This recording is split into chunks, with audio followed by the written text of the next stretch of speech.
Selamat siang Pak, selamat siang teman-teman. Saya atas nama Elizabeth Remenda, NIM 217111008, Prodi Pendidikan Informatika Universitas Citra Bangsa. Di sini saya akan menjelaskan tentang studi kasus kebocoran data Yahoo 2013.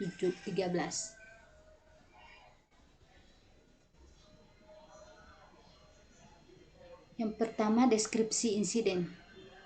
Jelaskan insiden yang terjadi dengan detail, termasuk jenis ancaman dan dampak yang ditimbulkan.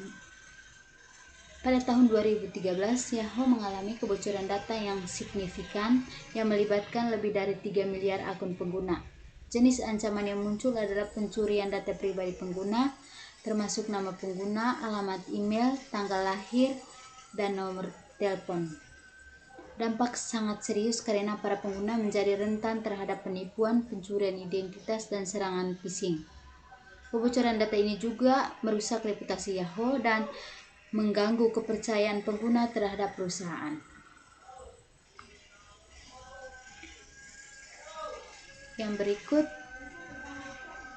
ceritakan bagaimana ancaman tersebut berhasil dilancarkan dan efeknya terhadap entitas yang terkena dampak. Ancaman berhasil dilancarkan melalui eksploitasi kerentanan dan dalam sistem keamanan Yahoo. Peretas memanfaatkan kelemahan dan infrastruktur keamanan seperti kegagalan dalam menerapkan enkripsi data yang memadai dan atau kerentanan dalam konfigurasi server. Mereka juga dapat menggunakan teknik phishing atau serangan jaringan untuk mendapatkan akses tidak sah ke sistem Yahoo.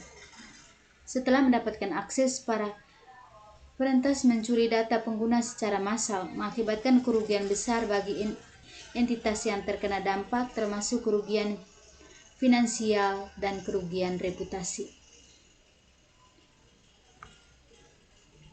Identifikasi kerentanan. Yang pertama, identifikasi dan jelaskan kerentanan yang dimanfaatkan oleh ancaman. Yang pertama, kerentanan yang dimanfaatkan adalah kelemahan dalam infrastruktur keamanan Yahoo, termasuk kegagalan dalam menerapkan enkripsi data yang memadai dan kerentanan dalam konfigurasi server yang memungkinkan akses tidak sah. Yang kedua, mengapa kerentanan ini bisa terjadi dan bagaimana penyerang memanfaatkannya. Kerentanan ini bisa terjadi karena kurangnya perhatian terhadap keamanan penggunaan oleh Yahoo serta kegagalan dalam mengidentifikasi dan memperbaiki kerentanan dalam sistem. Penyerangan memanfaatkannya dengan mengidentifikasi kerentanan tersebut dan merancang serangan yang dirancang khusus untuk mengeksploitasi kerentanan tersebut seperti serangan phishing atau serangan perusakan data. Langkah pencegahan. Untuk mencegah insiden serupa ini masa depan, organisasi harus memprioritaskan keamanan data pengguna dengan menerapkan praktik-praktik keamanan yang ketat.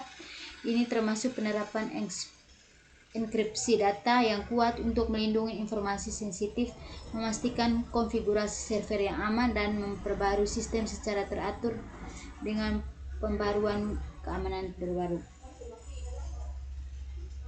Berikan contoh praktik keamanan, teknologi, dan kebijakan yang bisa meningkatkan keamanan. Contohnya, praktik keamanan dapat meningkatkan keamanan meliputi mengadopsi autentikasi 2 faktor untuk mencegah akses tidak sah, memperkuat kebijakan sandi, dan melaksanakan pelatihan keamanan untuk karyawan, dan membangun budaya keamanan yang kuat di seluruh organisasi. Baik, yang terakhir, pembelajaran. Bagaimana pelajaran yang bisa dipetik dari insiden ini membantu organisasi lain menghindari kesalahan serupa. Pelajaran yang dapat dipetik dari kebocoran data Yahoo 2013 adalah pentingnya memprioritaskan keamanan data pengguna dan menginvestasikan sumber daya yang cukup dalam perlindungan data. Organisasi harus secara teratur memeriksa dan memperbarui sistem keamanan mereka serta meningkatkan kesadaran tentang ancaman keamanan siber di seluruh organisasi. Selain itu, organisasi harus tersedia untuk belajar dari kejadian tersebut dan terus meningkat praktik keamanan mereka agar dapat mengatasi ancaman siber yang terus berkembang. Baik, itu saja yang dapat saya sampaikan. Sekian dan terima kasih.